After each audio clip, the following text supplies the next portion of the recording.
दो बहुत खास दोस्त होते हैं, एक का नाम सोनू होता है, दूसरे का नाम गोपाल होता है। गोपाल और सोनू दोनों मिलकर सब्जी बेच रहे थे।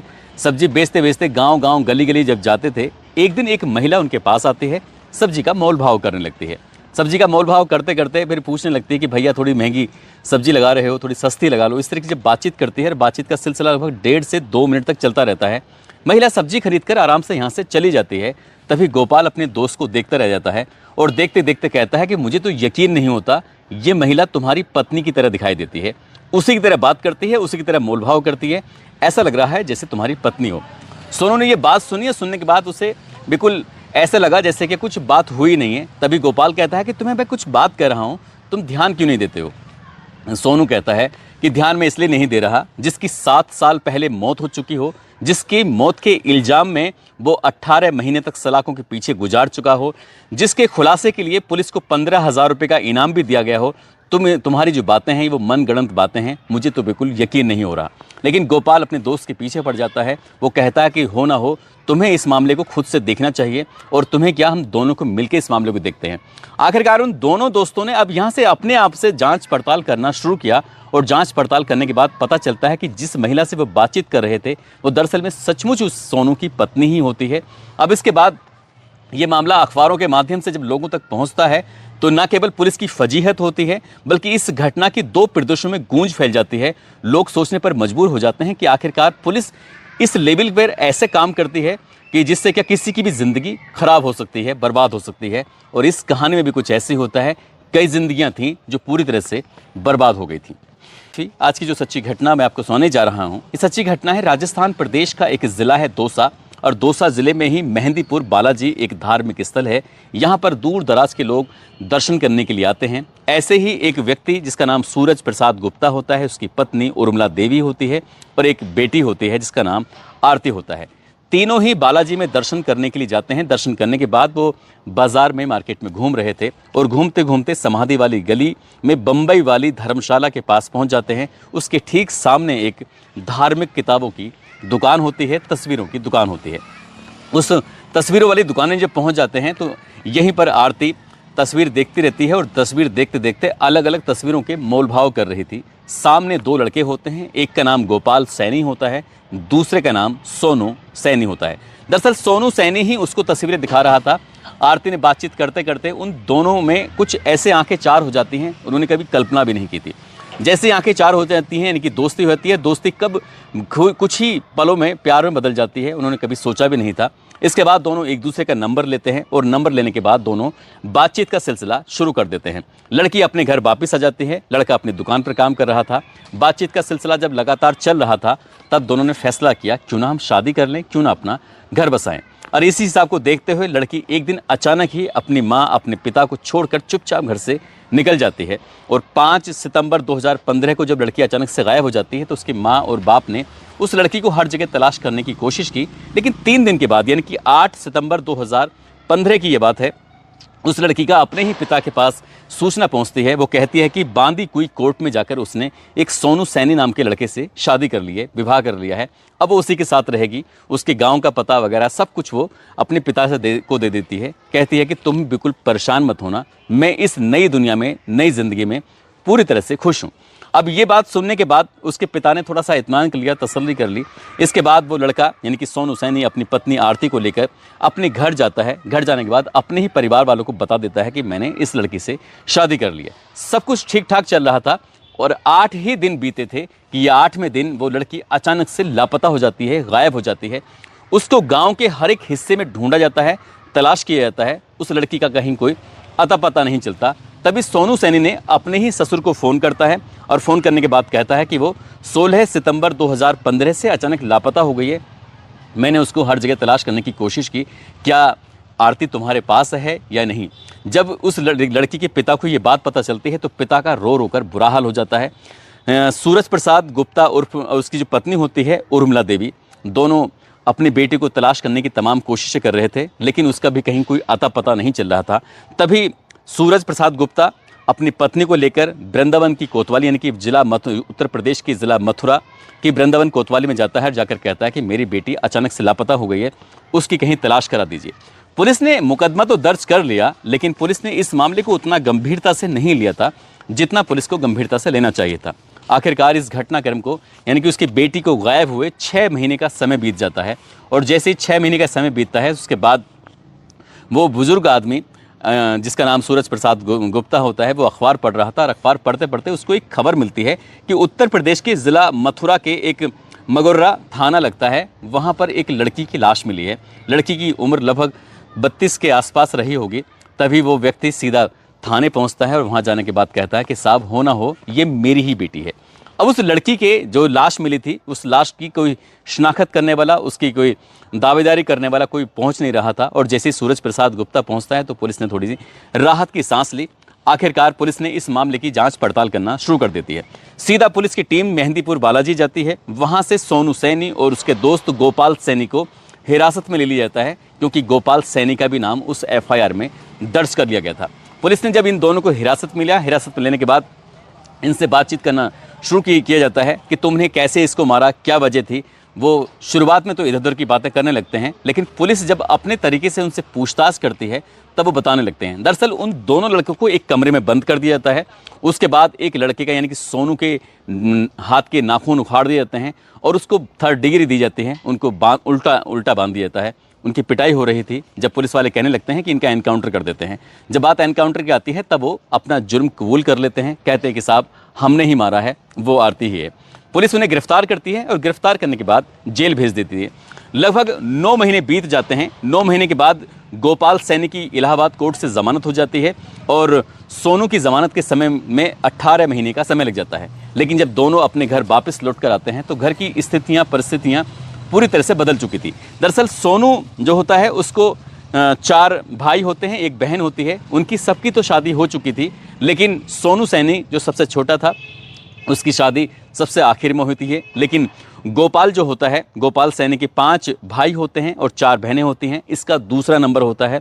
दूसरा नंबर होने की वजह से बाकी जो बहन भाई होते हैं इनकी शादी ब्याह ये सब कुछ पीछे छूट जाता है। इसका खुद का रिश्ता लगा हुआ था। जब इसे पुलिस ने गिरफ्तार किया था तब इसे 14 दिन के बाद इसकी बारात जानी थी, लेकिन वो रिश्ता भी टूट जाता है। इसके बाद फिर परिवार के लोगों से हर कोई रिश्ता नाता तोड़ देता है। इनसे कोई बातचीत भी नहीं करता, समाज इनका बहिष्कार कर देता है और ये लोग बिल्कुल अलग थलग हो जाते हैं। इनकी जहाँ भी काम चल रहे थे वो काम भी छूट जाते हैं। अब ये जहाँ जाते थे वहीं मायूसी हाथ लग रही थी। आखिरकार करें तो क्या करें, इतनी ज़्यादा दुखी हो जाते हैं। ऐसे करते करते वक्त आगे बढ़ने लगता है और इस घटनाक्रम को लगभग 7 साल का समय बीत जाता है। ये दिसंबर 2022 की ये बात है। एक दिन ये दुकान पे काम कर रहे थे, तभी एक लड़का आता है। लड़का आने के बाद इनसे कहता है, गोपाल सैनी से और सोनू सैनी से, कि यार मुझे ऐसा लगता है कि एक विशाखा गांव लगता है, विशाला गांव में एक महिला है जो उत्तर प्रदेश के उरई जालौन की रहने वाली है। हो ना हो तुम्हारी पत्नी जैसी दिखाई देती है। जैसे ही गोपाल ने यह बात सुनी, गोपाल ने अपने दोस्त सोनू से कहा हमें चलकर देखना चाहिए। लेकिन चलकर देखें कैसे, घर में जाएं कैसे? इसलिए उन्होंने एक प्लान बनाया कि अगर हमें उस महिला के बारे में पता करना है तो कुछ ना कुछ नया कुछ करना होगा। इसलिए वो ऊँट के खरीदार बनकर उस गाँव में पहुँच जाते हैं, विशाला में। वहाँ जाने के बाद एक व्यक्ति के पास जाते हैं, कहते हैं कि भाई साहब हमें ऊँट खरीदना है। तो ऊँट दिखाने की एवज में महज 500 रुपये उन्हें देने पड़े थे। सिर्फ ऊँट को देखना था, खरीदो या मत खरीदो। वो 500 रुपये दे देते हैं। लेकिन यहाँ से उस लड़की का यानी कि आरती का कोई आता पता नहीं चलता है। अब ऐसी स्थिति में उन्होंने ठेले का इंतज़ाम किया। ठेले पे सब्जियाँ लगाते हैं और सब्जी लगाने के बाद वो पूरे गाँव में घूमते रहते हैं। उनका मेन मकसद था जो घर बताया गया था उसी घर के इर्द गिर्द लगातार घूम रहे थे। इस बात को इसकी पत्नी को ख़त्म हुए 7 साल का समय बीत जाता है। और वो जब सब्जी का ठेला लगा रहे थे तो इत्तेफाक से आरती ही घर से निकल आती है। और जब आरती आती है तो उन दोनों को वो पहचान ही नहीं पाती, क्योंकि उन दोनों ने अपना रूप रंग बिल्कुल पूरी तरह से बदला हुआ था। जब भेष बदल कर वो जिस तरह सब्जी बेच रहे थे तो उनकी पत्नी यानी कि सोनू की पत्नी आरती जब सब्जी का मोल भाव करने लगती है, तभी मोल भाव करते करते काफ़ी देर हो जाता है। जब यहाँ से चली जाती है तभी सोनू और गोपाल कहते हैं कि ये तो सचमुच वही आरती है जिसकी मौत के इल्ज़ाम में हम लोग जेल जा चुके हैं। तभी वो दोनों यहाँ से सीधा मेहंदीपुर बालाजी पुलिस स्टेशन जाते हैं, वहाँ के एसएचओ से बातचीत करते हैं और एसएचओ साहब से कहते हैं अजीत बड़सरा से कि साहब मेरी जो पत्नी है, सोनू कहता है मेरी पत्नी फला गांव में है, जीवित है, और देखो हम उसके लिए मैं 18 महीने और ये मेरा दोस्त 9 महीने के आसपास जेल में रहे हैं और हम पर केस चल रहा है, हम रोज़ तारीखों पर जाते हैं, हम बहुत परेशान हो चुके हैं, आप हमारी मदद कर दीजिए। पुलिस ने जब ये कहानी सुनी तो पुलिस को लग रहा था कि जैसे ये मजाक कर रहे हैं। वो कहते हैं कि बिना सबूतों के हम बात नहीं करते। अब ऐसी स्थिति में ये तो इन्हें पता चल ही चुका है कि वहाँ पर महिला है, इनकी आरती है, लेकिन आगे कैसे पता करें, इसके लिए इनके दिमाग में एक ख्याल आया। ये ई मित्र बनकर जाते हैं, यानी कि सरकारी कर्मचारी बन के जाते हैं, उनके हाथों में रजिस्टर होते हैं, रजिस्टर होने के बाद उसी घर पर जाते हैं और जाने के बाद उस घर के सदस्य को आवाज़ लगाते हैं और कहते हैं कि हम सरकारी विभाग से आए हैं, सरकार की तरफ से शौचालय की एक योजना आई है और आपको यकीन नहीं होगा, शौचालय बनाने के लिए सरकार आपको 2 लाख रुपए का अनुदान देगी। जैसे 2 लाख रुपए का नाम सुनते हैं वो कहते हैं कि सबको तो बहुत कम पैसे मिलते हैं, हम 2 लाख रुपए की बात क्यों कर रहे हो। उन्होंने कहा कि लकी ड्रॉ निकाला जाएगा और लकी ड्रॉ अगर आपका निकल आता है तो देख लेना आपको 2 लाख रुपए मिल जाएंगे। इस तरह के वो बातचीत करके उस व्यक्ति को अपनी बातों में उलझा लेते हैं और इसके लिए वो कहते हैं कि हमें करना क्या होगा। वो कहते हैं कि सिर्फ आपको इतना बताना है कि आपके घर में कितने सदस्य रहते हैं, उनकी आईडी प्रूफ आपकी देनी होगी, साथ ही आपके घर पर 1 महीने में कितने मेहमान आते हैं उनके बारे में जानकारी देनी होगी। जैसे ही झूठ का एक पुलिंदा बनाया जाता है, उस महिला का ससुर इस पुलिंदे में उलझ जाता है, फंस जाता है। घर में आने वाले जितने भी मेहमान होते हैं उनके बारे में जानकारी देता है, साथ ही घर के हर एक सदस्य के बारे में वो न केवल जानकारी देता है बल्कि प्रूफ भी देता है कि इस घर में इतने सदस्य रहते हैं, जैसे किसी का आधार कार्ड या पैन कार्ड या कोई और अन्य दस्तावेज, जिसके आधार पर ये सही साबित हो सके कि ये घर में इतने सदस्य रहते हैं। आखिरकार उस डिटेल को लेने के बाद जैसे ही वो पन्ने पलट रहे थे, पन्ने पलटते पलटते पता चलता है कि जिस महिला की तस्दीक करने के लिए आए हैं, जिसका नाम आरती है, वो वाकई आरती होती है, जिसके एड्रेस लिखा होता उरई जालौन। दरअसल ये जो आरती होती है उसके पिता होते हैं वो उरई जालौन के रहने वाले होते हैं और वो कुछ समय के लिए मथुरा वृंदावन में आकर रहना सहना शुरू कर देते हैं। वहीं से वो बालाजी दर्शन करने के लिए आए थे और यहाँ दर्शन करने के बाद वापस मथुरा वृंदावन चले गए थे। लेकिन जब शादी होती है तो शादी के बाद उसने महिला ने जो अपना एड्रेस लिखवाया था उरई जालौन का लिखवाया था, जब वो कोर्ट मैरिज करती है। आखिरकार जाकर फिर ये एसएचओ के पास जाते हैं, अजीत बड़सरा के, जाकर कहते हैं कि साहब ये रहे पूरे डॉक्यूमेंट्स उस घर के। अब ऐसी स्थिति में एसएचओ ने मथुरा की एसटीएफ से संपर्क किया और कहा कि तुम्हारा एक केस है, साल 2015 में हुआ था, एक महिला का मर्डर हो जाता है जिसमें आपने खुलासा भी कर दिया था और खुलासा करने के बाद आरोपियों को जेल भेज दिया था, लेकिन वो महिला मरी ही नहीं है, वो तो जिंदा है।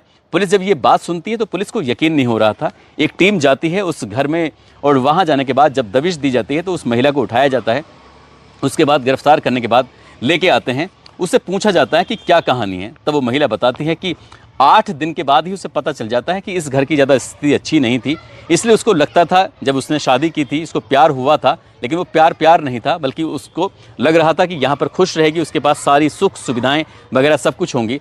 लेकिन यहाँ आने के बाद उसने कहा कि मुझे पैसे चाहिए, 50,000 रुपये चाहिए। इस तरह से लगातार वो डिमांड कर रही थी सोनू से। सोनू वो डिमांड पूरी कर नहीं पा रहा था और इसी बात को देखते हुए अचानक से घर से लापता हो जाती है, रफू चक्कर हो जाती है और कुछ दिनों के बाद, यानी कि कुछ महीनों के बाद वो संपर्क करती है अपने पिता से। कहती है कि मैंने वो तो घर छोड़ दिया है लेकिन मैंने दूसरी शादी कर ली है। वो इस बात को 7-8 महीने से ज़्यादा का समय बीत जाता है जब उसने अपने पिता से संपर्क किया था, लेकिन उसका पिता फिर भी मथुरा की पुलिस से संपर्क करता है और अपनी बेटी की हत्या के इल्जाम में अपने ही पहले वाले पत्नी के पहले पति को जेल भिजवा देता है। और वो बाद में अपनी बेटी के संपर्क में था जब पुलिस ने इस मामले की जांच पड़ताल की थी। जब ये घटनाक्रम लोगों तक पहुंचता है तो लोगों को यकीन नहीं हो रहा था। मीडिया वालों ने उन दोनों लड़कों से पूछा, सोनू और गोपाल से, कि आखिरकार तुम्हें जब ये कत्ल किया ही नहीं था तो तुमने फिर ये सारा का सारा इल्ज़ाम अपने ऊपर क्यों ले लिया। तब उन्होंने बताया कि पुलिस ने जब 3rd डिग्री दी थी, बहुत बुरी तरह से मारा था, पीटा था, बांधकर उल्टा लटका दिया था, हाथ के नखून उखाड़ लिए थे। जब सोनू बहुत बुरी तरह से डर जाता है एनकाउंटर की वजह से और आगे ज़्यादा पिटाई ना हो इसलिए उसने जुर्म कबूल कर लिया था। उसने कहा कि हमने मारा है। इस तरह से एक मनगढ़ंत कहानी पुलिस के सामने सुना दी थी और जब मनगढ़ंत कहानी सुनाई गई थी तो गोपाल को भी उसकी हाँ में हाँ मिलानी पड़ जाती है और इसकी वजह से उनको न केवल उनके परिवार में कितनी फजीहतें होती हैं, उन्हें ये समाज से उन्हें बहिष्कार झेलना पड़ता है। जो गोपाल होता है उसकी भाई बहनों की शादियां रुक जाती हैं और उनके काम बिल्कुल पूरी तरह से ठप हो जाते हैं। 20 लाख रुपए से ज़्यादा उनके परिवार वाले कर्जे में आ जाते हैं। इस तरह की दिक्कतें परेशानी होती हैं। जब इस आरती से पूछा जाता है कि तुमने अगर अपनी मर्जी से दूसरी शादी कर ली थी तब तुमने संपर्क क्यों नहीं किया, तुमने क्यों नहीं बताया, कि इस तरह से तुम्हारी वजह से, तुम्हारी लापरवाही की वजह से 2 लोगों की ज़िंदगी बर्बाद हो चुकी है, उनके दोनों के परिवार बर्बाद हो चुके हैं। तो आरती अपने जवाब में ये कह देती है कि वो दूसरे शादी के बाद अपने पति के साथ बेइंतहा खुश थी, और अगर वो बताती कि इस तरह से उसके पहला पति जेल में है तो उसकी शादी शायद दूसरी टूट जाती, इसलिए वो बिल्कुल खामोश पड़ जाती है, चुप रह जाती है। और यही वजह थी कि उसकी खामोशी की वजह से 2 लोगों की ज़िंदगी बर्बाद हो जाती है। जब ये घटनाक्रम लोगों के सामने आता है, अखबारों के में प्रकाशित होता है, तो लोगों को यकीन नहीं हो रहा था। लेकिन लोगों को इस बात का भी यकीन नहीं हो रहा था कि गोपाल और सोनू ने जिस तरह से दिमाग से काम लिया और अपनी ज़िंदगी को बचाया, वो वाकई अपना आप में काबिल तारीफ़ है। और पुलिस की जिस तरह से निंदा की जाए इस पूरी घटनाक्रम में, वो वाकई उतनी ही कम होगी। दोस्तों, इस पूरे घटनाक्रम को सुनाने का उद्देश्य किसी को परेशान करना नहीं है, किसी का दिल दुखाना नहीं है, बल्कि आपको जागरूक करना है, आपको सचेत करना है। अगर सोनू और गोपाल की तरह हिम्मत लोग जुटाएं तो शायद बड़ी से बड़ी समस्याओं का सामना कर सकते हैं। इन लोगों को वाकई सैल्यूट बनता है, दोनों दोस्तों को, जिस तरह से उन्होंने अपनी आगे की जो ज़िंदगी थी वो बचा ली थी। जाते जाते सैयद अहमद हैं, साथ ही यतेश खटाना जो कि सोहाना के रहने वाले हैं, अजहर अजीज़ हैं बाराबंकी से, आज इनका जन्मदिन है। इनको जन्मदिन की बहुत बहुत शुभकामनाएं, बहुत बहुत मुबारकबाद। साथ ही अमेठी के रहने वाले श्याम बहादुर गुप्ता हैं, उनकी पत्नी रेनू गुप्ता हैं, आज इनकी शादी की सालगिरह है। इनको शादी की सालगिरह की बहुत बहुत शुभकामनाएं, बहुत बहुत मुबारकबाद। साथ ही कुछ लोगों ने नाम लेने की अपील की है, जिसमें शरीफ सैफ़ी मुरादाबाद से, आजमगढ़ से नीतीश शर्मा, राजस्थान से मान सिंह, श्यामपुर से रिंकू मीणा, संचौर से माधव राम देवासी, जैसलमेर से रुस्तम खान, अलवर से शहाबुद्दीन खान, सरला मौर्या, जयपुर से सलमान पठान, मेरठ से मोहम्मद ज़ुबैर अहमद, आज़ाद आलम, मुकेश कुमार सीकर से, फ़ारूक अहमद अमेठी से, रजनीश कुमार दिव्यापुर से, विराट मिश्रा नालंदा से, सुरेश चंद गौतम शिकोहाबाद से, पंकज शर्मा ग्रेटर नोएडा से, नंदलाल पासवान झारखंड से, देव कुमार शाह नेपाल से। आप सब लोग अपना ख्याल रखें, सुरक्षित रहें। जय हिंद, जय भारत।